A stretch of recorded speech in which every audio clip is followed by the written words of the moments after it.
This right here should absolutely be your next read if you are a Formula One fan. It is On the Grid by Luke Smith, and that's a name that should be familiar to a number of people because he's one of the major journalists in the sport. Instead of writing an article this time, he wrote a book.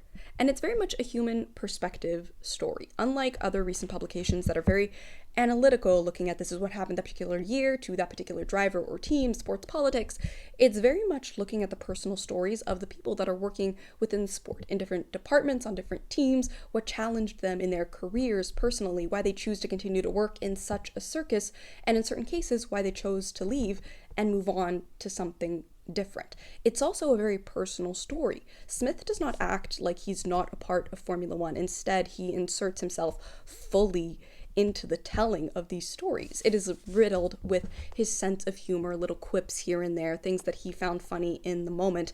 And he also shares a number of personal stories from working in the sport. This is a book that made me laugh, it made me cry, and I made the brilliant decision of reading it in the middle of a coffee shop during the morning rush, and the 9-to-5ers were looking at me like I was absolutely crazy, but I just kind of kept on reading because I was that invested in the story, if that's any indication of how good I found it.